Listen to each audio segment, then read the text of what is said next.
Son.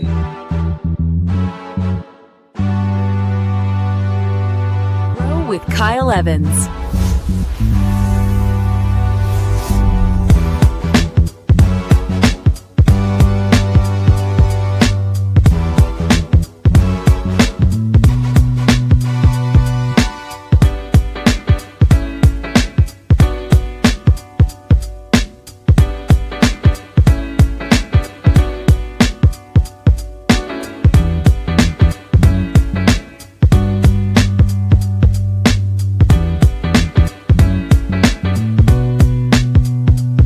Grow with Kyle Evans.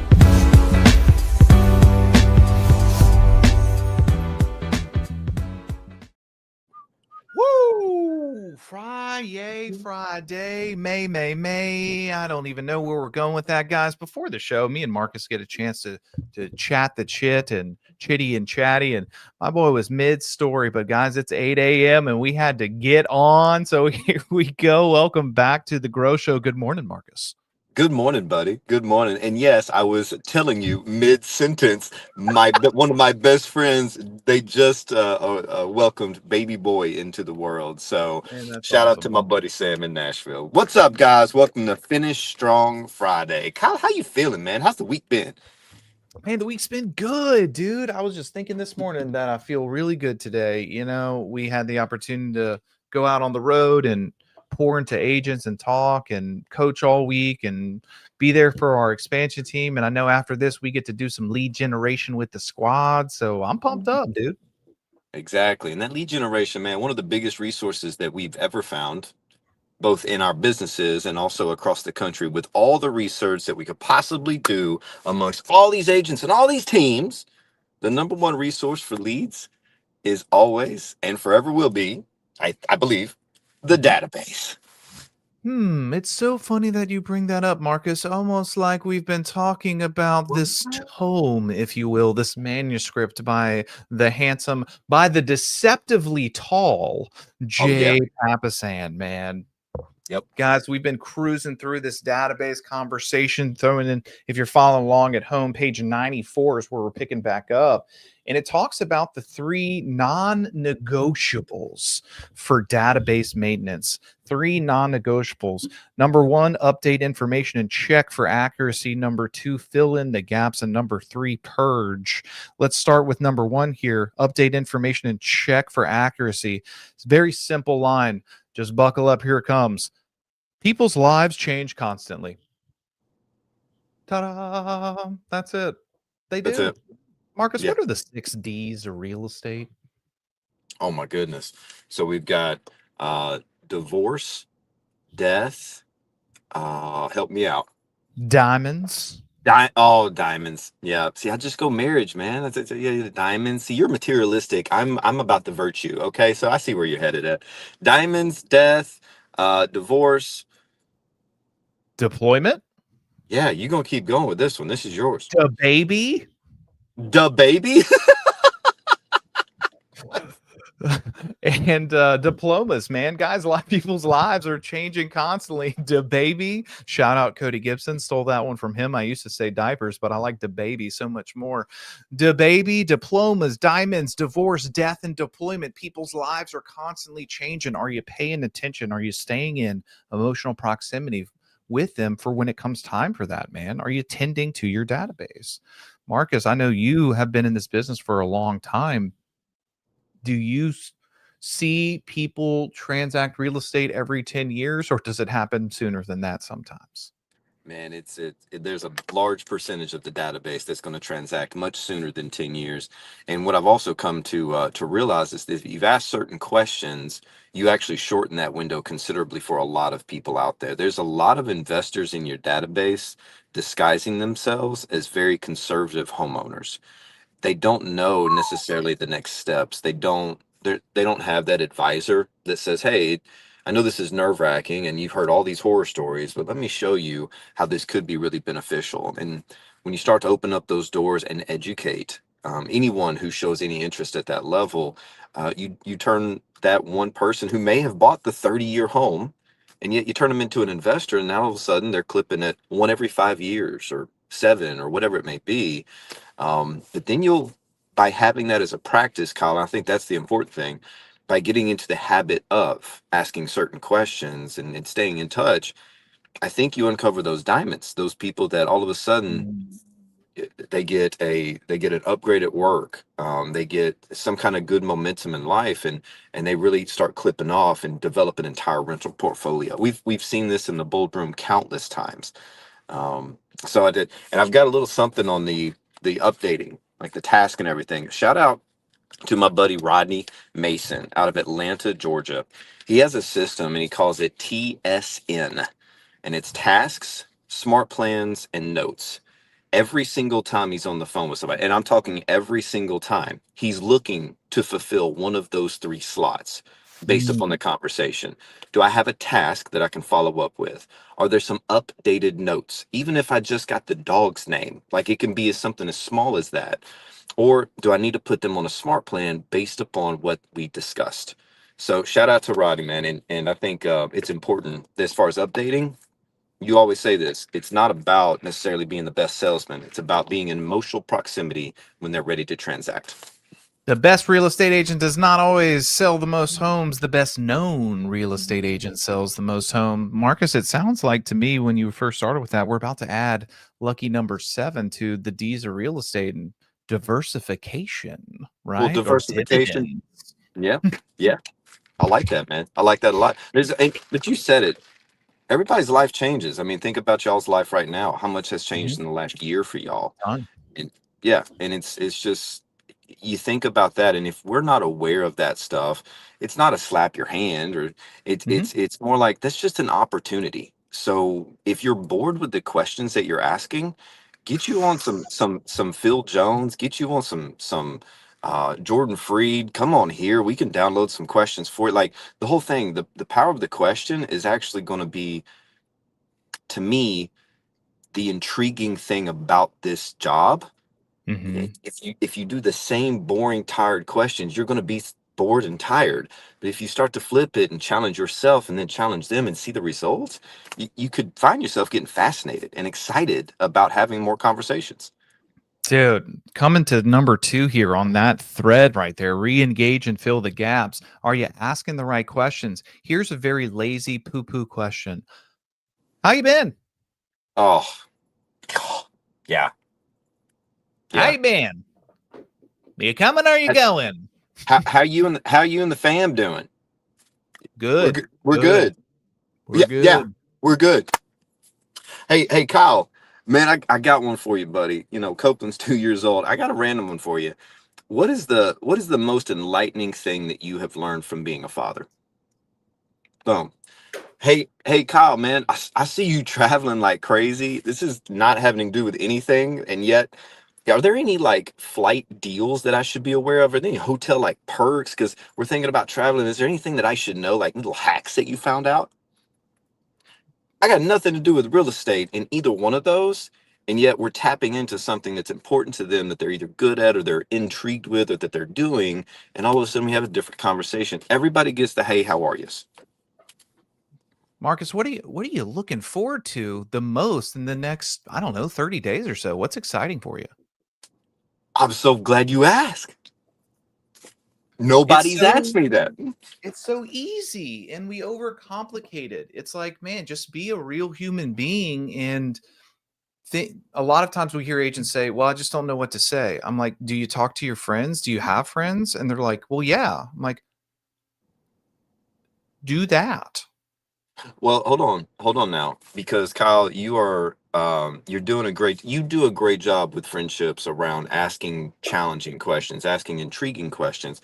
However, I know a lot of people. My buddy tells this story about how he went to golf with his friend who just went through a divorce and did the whole thing. He comes back and hangs out with his wife. Wife's like, "Hey, how's he doing?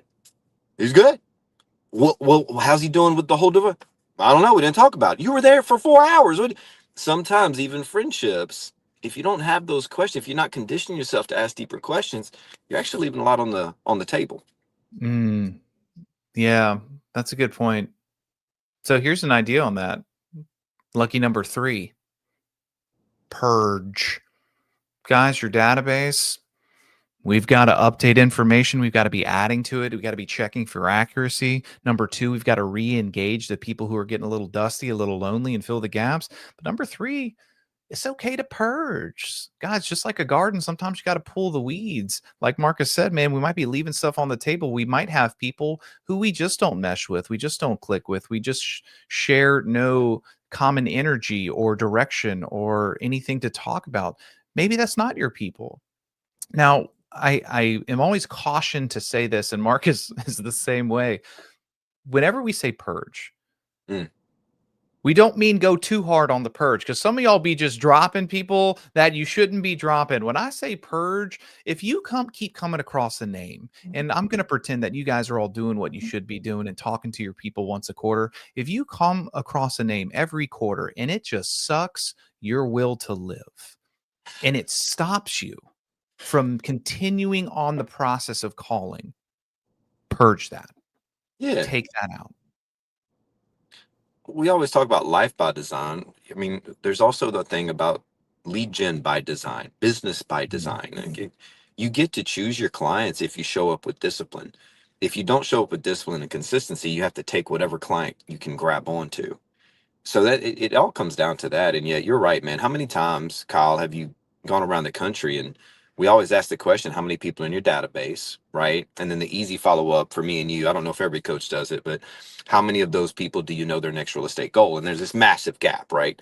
And then some people think, and they look at their numbers and they get overwhelmed because maybe they have like 1,500 names, not even, I don't want to say people, just names, right, in the database. They know three goals and they're like 1,497 people. There's no way. And it's such a big mountain that they just cave, right? They don't even start that process. So by purging, guys, there could also be this thing where you purge your database by taking them from this category to a nurture category Mm. until they graduate to where you want to spend a little bit more time with them. So a Yeah. purge could also be like a diversification in your database. So almost yeah, like renaming them, retagging them, putting them on a different drip that helps you grow that relationship and grow those conversations. An easy play on that, Marcus, when we're thinking about our database and we're thinking about how do we build these relationships, how do we stay in touch with them. On page 101, Jay gives a very simple plan. It's a 36 touch plan. And if you've been with Club K.W for any amount of time in the MREA, it used to be a 33 touch. I mean, that's 40 years old now, 20 years old that they've been talking about that. This 36 one I really like. The crown favorite at the top, Marcus, you know this just like anybody, quarterly call campaign. Got to DTD2. call them. Yeah. DTD2. Do the Yeah. database too. The next one that most people sleep on, which I think is making a comeback in a hard way with the warm and fuzzies, personal cards and notes. Big time wins just because they're so rare. You get a note They're from so rare. somebody, you're so compelled to reach out to them. Yeah.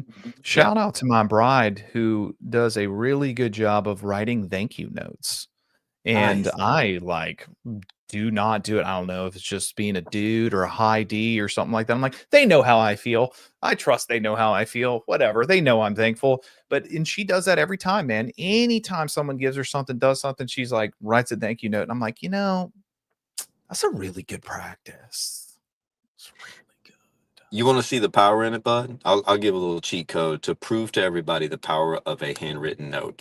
If you have kids, if you have a niece, a nephew, anybody that's super important to you under the age of 10, Mhm. write them a letter Oh, and mail yeah. it to them. And if you're not the parent, ask the parent to Mhm. video them opening it up. The fascination, right? I don't know what it is, and yet even as adults, maybe we're not geeking out like a 5-year old. All right, right? And yet at the same time, it's the thought that somebody took the time, manual labor out a letter because emails and texts are so easy these days.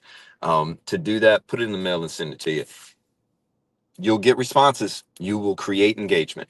Like, I'm a coach. I'm a sales coach. I'm a speaker. I understand the power in notes, and it still surprises me. Like on my flight from Orlando to Cincinnati, I was sitting in the fun seats, man. I got the opportunity to sit in the front of the plane, right? You guys know what I mean. You feeling a little fancy. And I go to my seat, and there is a handwritten note card from the flight attendant. thanking me for my medallion status, thanking me for being a customer and a frequent flyer and all the things. And I was just still sat down. I was like, man, that's a nice touch. And like, I know this, like, I shouldn't be so in awed about it, right? Like, but still, even understanding that, I'm like, man, this is really nice. Guys, stop sleeping on the power of personal cards and notes 4 times a year.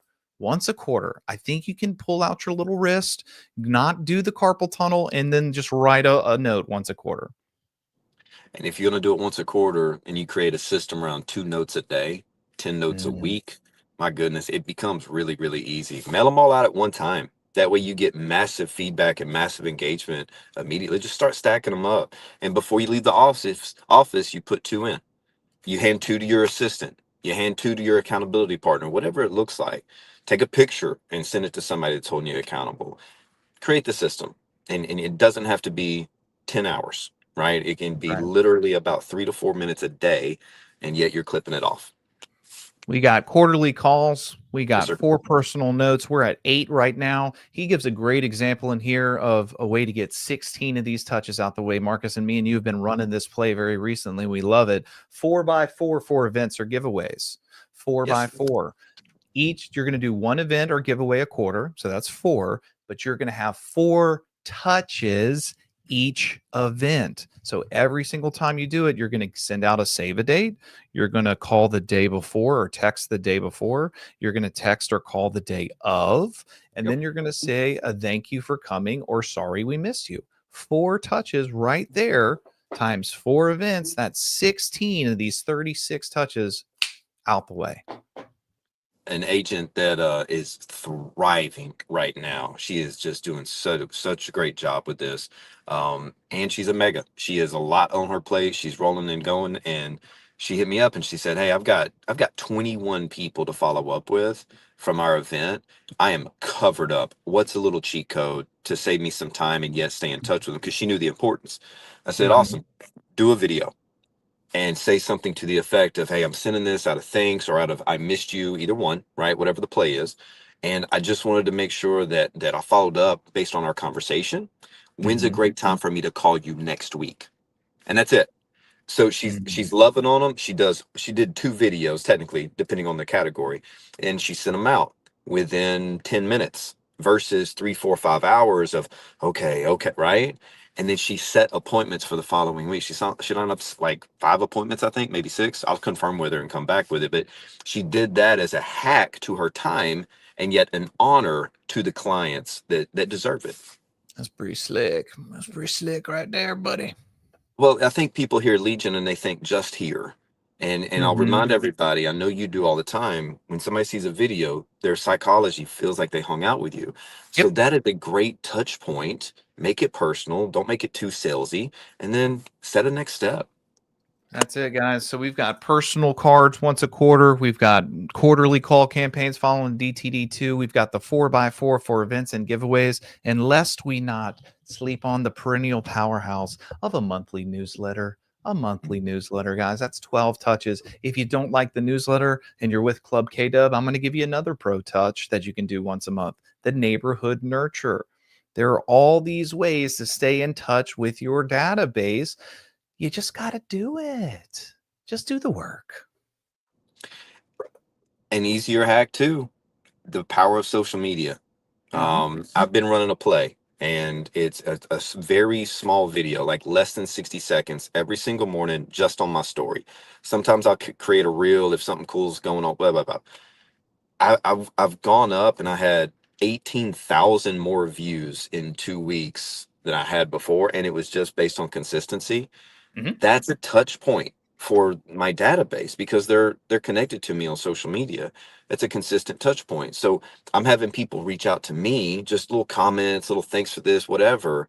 And yet it creates an opportunity to say, hey, how are things going with you? Is there anything I can help you with? Or tell me about that thing that you're working on and go into it. Create an environment where people want to engage with you. And all of a sudden lead gen becomes natural.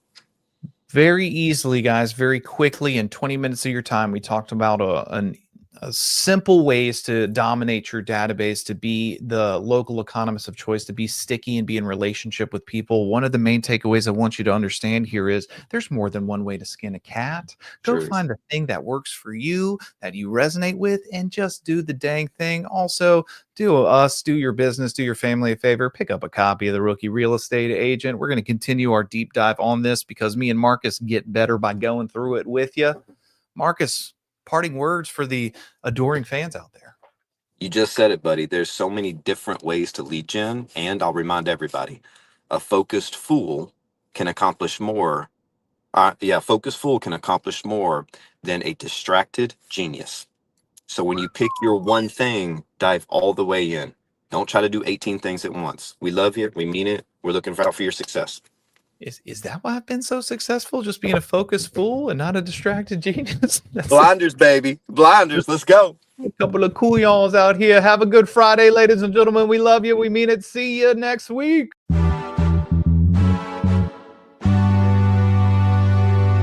Grow with Kyle Evans.